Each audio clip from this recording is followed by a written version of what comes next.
Le 26 mars 2023, le corps sans vie d'une jeune dame est découvert dans une rivière en Turquie.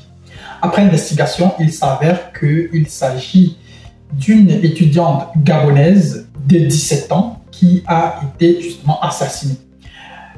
Et cette histoire, elle fait très vite le tour de la toile parce que ce soit la presse, que ce soit les associations ou bien les étudiants africains en Turquie crient à un assassinat. Et dans cette vidéo, dans cette histoire qui a fait le tour de la toile, qui a secoué, qui a beaucoup fait parler, nous avons décidé de prendre un peu plus de temps pour laisser passer la vague du buzz, pour nous asseoir et essayer d'aborder une thématique aussi cruciale que celle-là. Parce que là, il s'agit clairement d'une jeune dame, comme toi, comme moi, qui est quittée de son pays pour aller se chercher ailleurs, pour aller chercher un avenir meilleur ailleurs, et qui malheureusement rentre chez elle dans un cercueil. C'est le triste dessin, c'est le pire des schémas auxquels, du moins, qu'on pourrait servir aux parents ou bien aux personnes que nous avons, aux membres de nos familles que nous avons laissés derrière en Afrique. Et donc, dans cette vidéo, nous avons essayé d'aborder cette thématique-là et nous allons plus ou moins dégager les conséquences pour X ou Y qui veut également aussi se lancer dans une procédure de voyage. Si tu me découvres pour la première fois via cette vidéo, malheureusement, moi c'est Landry, je suis étudiant camerounais, je vis en Allemagne et j'accompagne les gens qui veulent voyager. Ici sur Parlons Voyage, nous parlons de tout ce qui tourne autour du voyage. Et voilà, donc si tu n'es pas encore abonné à la chaîne, n'hésite pas à t'abonner. Si tu n'es pas encore... Et dans cette vidéo également, si tu peux me laisser ton commentaire, tu peux me dire ce que tu penses. Et puis, nous serons ravis d'échanger avec toi, de partager ton opinion avec toi à travers de cette vidéo.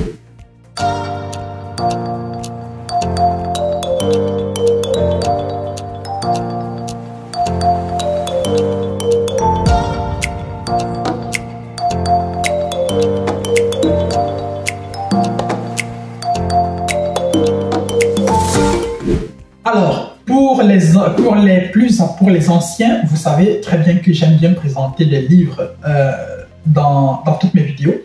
Et dans cette vidéo, justement, à dessein, j'ai décidé de vous présenter le livre de l'écrivaine camerounaise installée aux États-Unis, appelée Imbolo Mboué, et qui a écrit un livre sur ceux qui partent à l'étranger, notamment ici dans ce cas-ci aux États-Unis. Le titre du livre, c'est « Voici venir les rêveurs ». Voici venir les rêveurs. Et là-dedans, justement, elle nous parle d'une famille d'immigrés africains installés aux États-Unis et qui passent par tout type de souffrances, de difficultés et tout ce qui va avec. Et donc, du coup, voilà, vu que nous allons justement parler d'une situation où des gens sont partis à l'étranger et sont passés certainement par les situations les pires que l'on puisse imaginer, je vous recommande donc vivement de lire ce livre. Et puis, voilà, si jamais vous l'avez lu, vous pouvez également aussi me laisser un commentaire et on pourra également aussi échanger là-dessus. Alors, pour revenir sur la thématique centrale du jour, Dina, comme j'ai dit à l'entame de la vidéo, comme les plus intimes l'appelaient, elle n'avait que 17 ans et elle était étudiante en Russie, en Turquie, autant pour moi. Elle était étudiante en Turquie et elle étudiait génie mécanique. De son vrai nom, Danis Dina Bongo Ibwanga, elle est arrivée en Turquie et puis elle vivait dans la ville de Karabük.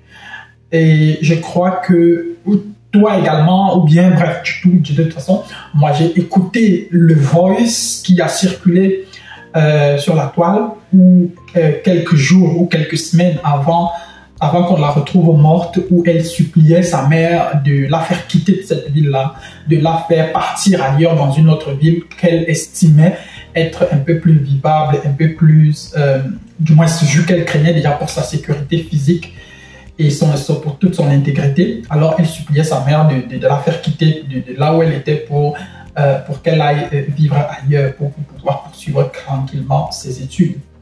Et donc, du coup, nous avons tous écouté ce voice-là et nous, voilà, lorsque on fait quand même des recherches sur comment est-ce qu'elle est morte, dans quelles circonstances et tout, on se rend quand même compte que l'autopsie l'autopsie qui a été publiée, qui a été rendue publique, parle d'une mort par noyade, alors qu'il y a bel et bien aussi à côté des preuves qui peuvent plus ou moins justifier que la jeune dame a été, je ne vais pas dire abusée sexuellement, je ne vais pas dire, mais c'est le cas. C'est le cas, vu qu'au jour d'aujourd'hui, 6 personnes en tout ont déjà été mises aux arrêts dans le cadre de cette affaire-là. Et les personnes en question devront certainement répondre de leurs actes devant les autorités compétentes. Maintenant, ce que nous devons également aussi comprendre, c'est que parmi ces 6 personnes, il y a 4 Turcs et il s'agit bel et bien de la justice turque qui sera chargée de résoudre ce problème et puis de trancher. Maintenant, est-ce que justice sera faite pour cette jeune dame, pour cette jeune qui aurait pu être ta sœur, ma sœur, qui aurait pu être, je ne sais pas, un membre de ma famille, qui aurait même pu être moi, parce que j'aurais pu certainement aussi me retrouver dans ce genre de situation-là.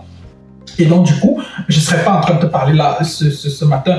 Est-ce que justice sera faite pour elle? Nous espérons justement que toutes les personnes qui lui ont fait endurer tout ce par quoi elle est passée avant de la jeter dans la rivière, avant de la pousser dans l'eau, puissent plus ou moins répondre de leurs actes devant les autorités compétentes. Mais maintenant, une fois que j'ai peint ce tableau-là qui est plus ou moins triste, moi, je voudrais plus ou moins orienter cette vidéo vers les conséquences. C'est-à-dire, quelles sont les leçons à retenir? Qu'est-ce que cette situation, qu'est-ce que cette malheureuse situation peut nous apprendre? Nous, vous qui êtes sur le point, vous qui voulez encore voyager, vous qui voulez aller à l'étranger, qu'est-ce que cela peut bel et bien vous apprendre? Donc, dans le prochain point de cette vidéo, c'est le point que je m'en vais évoquer avec toi. Pour ma part, la première leçon que cette malheureuse histoire m'apprend, c'est celle qui concerne le choix du pays. Comme je dis toujours, il ne faut pas voyager juste pour voyager. Ça aussi, c'est une conversation que j'ai eue récemment avec un de mes cousins qui il a eu le bac et puis on a décidé de le faire venir, lui et moi on a échangé et puis il a commencé les cours de langue pour venir en Allemagne. Seulement, tous ceux qui font les cours d'allemand savent que c'est pas toujours aussi facile que ça. C'est pas toujours aussi facile que ça.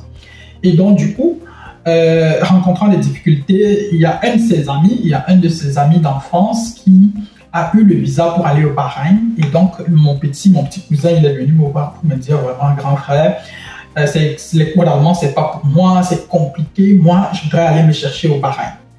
Je lui ai dit que je n'avais rien contre ce fait-là.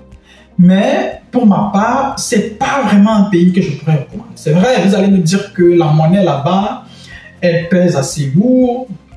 Il y a des avantages, tu peux travailler comme ci, tu peux travailler comme ça, tu peux faire un travail de jardinier, agent de sécurité, ça par-ci, par-là. C'est bien pour un début, pour quelqu'un qui a 20 ans, 21 ans, 22 ans, c'est bien. Mais lorsque tu t'assois et tu essayes de regarder sur le long terme, quand tu auras 30 ans, quand tu auras 35 ans, quand tu auras 40 ans, c'est cette perspective-là auquel il faut penser. Vous devez bien réfléchir avant de vous décider d'aller dans un pays. Je ne vais pas dire que ici, dans cette vidéo, que tel pays est comme ça ou tel pays est comme ça, mais depuis que je suis dans ce business de voyage, il y a tellement de gens qui m'ont contacté. Et puis quand j'essaie de comprendre, quand j'essaie d'analyser quelles sont les demandes de ces personnes-là, je me rends compte qu'il y a beaucoup de personnes là-dedans qui veulent juste voyager pour voyager. Il y a des gens qui veulent aller qui sont prêts à aller dans un pays des sommes, des très fortes sommes pour aller dans n'importe quel pays. Tu vas lui dire, nous pouvons te faire aller à Chypre. Il ne va pas se demander, par exemple, est-ce que j'aurai, par exemple, la possibilité de travailler là-bas? Comment, par exemple, les étrangers vivent là-bas? Il ne va pas se poser des questions sur la sécurité? Quelqu'un va peut-être même décider d'aller dans un pays où il ne parle ni la langue, où les températures peuvent parfois être extrêmement rudes. Et juste parce qu'on lui a dit qu'il peut peut-être aller travailler dans un champ ou bien dans une usine, il va juste se lancer, aller travailler là-bas, aller dans ces pays-là. Je ne dis pas que c'est une mauvaise chose. C'est vrai que comparé parfois aux situations que nous traversons dans nos pays, ce compromis-là peut parfois peut-être valoir la peine. Mais je dis qu'il faut bien réfléchir. Il faut bien réfléchir avant d'aller dans un pays. Voilà par exemple une jeune dame qui n'avait que 17 ans, qui part trouver la mort dans des situations certainement atroces parce qu'on n'ose même pas imaginer tout ce qu'on lui a fait avant qu'on la jette dans l'eau. On n'ose même pas imaginer tout ce par quoi elle est passée. On ne sait pas si, peut-être elle a été violée, peut-être elle a été violentée, elle a été bastonnée, peut-être on ne sait pas tout ce par quoi elle est passée avant d'être tout simplement assassinée. Et donc du coup, il faut beaucoup réfléchir avant de vous décider à aller étudier dans un pays, avant de vous décider à aller travailler ou bien aller vous installer dans un pays. Il faut bel et bien, il faut beaucoup réfléchir, il faut beaucoup y penser parce que c'est une décision qui aura des conséquences directes sur votre vie, sur vous-même et certainement aussi qui aura des conséquences sur toute votre famille. Donc, et ça c'est le premier point. Maintenant, dans le prochain point, il y a une autre conséquence également que cette affaire m'apprend et je voudrais également aussi la partager avec toi. Alors, l'autre leçon que cette histoire, elle m'apprend, c'est la leçon qui concerne la maturité. Moi, quand je suis arrivé en Allemagne, il y a 5 ans de cela, j'ai très vite compris que l'un des avantages que j'avais, c'est que je suis arrivé en Allemagne en parlant allemand, peut-être, bon, en parlant allemand jusqu'à un certain niveau, et je suis arrivé en Allemagne ayant déjà quand même un certain âge. Je crois que j'avais autour de 22-23 ans par là. Et donc du coup, voilà, je pouvais déjà comprendre un certain nombre de choses. Et très vite aussi, j'ai compris que je n'aurais pas souhaité arriver en Allemagne quand j'avais peut-être 16 ans, 17 ans ou 18 ans, parce que ça allait être extrêmement compliqué, parce que vivre dans un pays étranger demande énormément de maturité, demande énormément de responsabilité. Tu es celui-là qui doit prendre soin de toi-même. Tu dois prendre soin de toi-même de la tête jusqu'aux pieds. Tu dois t'habiller, tu dois manger, tu dois t'organiser. Si tu travailles, tu dois travailler. Si tu vas à l'école, tu dois aller à l'école. Tu dois gérer la bureaucratie, tu dois gérer ci, tu dois gérer ça. Tu dois gérer tout ça par toi-même. Et personne, du moins, moi je suis arrivé en Allemagne, je n'avais aucune famille. Jusqu'aujourd'hui, il n'y a pas un seul membre de ma famille qui vit en Allemagne. C'est vrai que nous sommes actuellement en train de travailler sur les procédures de voyage. Et puis, c'est même pas mon père, c'est pas ma mère, ce sont juste mes frères, mes cousins et tout et tout. Donc, du coup, vous voyez que quel que soit X, même eux, quand ils vont arriver, il n'y aura pas leur père, il n'y aura pas leur mère. Peut-être je serai là pour leur dire, mais je ne suis pas leur père, je ne suis pas leur mère. Donc, forcément, cette autorité-là, je ne l'ai pas. Et je ne veux même pas l'avoir. Vous voyez? Donc, ce qu'il faut comprendre, c'est qu'il faut quand même avoir une certaine maturité. Bon, moi, je recommande généralement aux parents de ne pas laisser trop voyager leurs enfants, peut-être avant 19 ans, peut-être à partir de 19-20 ans quand même, ça commence quand même à aller, peut-être à partir de 21 ans quand même. Je me dis quand même qu'on a déjà quand même atteint une certaine maturité, on peut déjà plus ou moins comprendre un certain nombre de choses, mais à 17 ans, je trouve que la petite Dina était encore extrêmement jeune pour être confrontée à tout ce par quoi elle est passée. À 17 ans, je ne sais pas pourquoi ils se sont tellement précipités pour l'envoyer à l'étranger. Elle aurait pu encore peut-être rester au Gabon, peut-être 1 an, peut-être 2 ans, gagner un peu plus en maturité, profiter de sa vie. Tu vois, à cet âge-là, on est tellement jeune, on est tellement petit que, je ne sais pas, vivre à l'étranger demande une certaine maturité. Donc vraiment, vous les parents qui regardez cette vidéo, vous les parents qui m'écoutez, de grâce, essayez de prendre un peu plus de temps, essayez de travailler sur... Vous devez aussi savoir que plus... c'est pas parce que pour aller en Russie, la procédure prend 3 mois que c'est la meilleure des décisions à faire.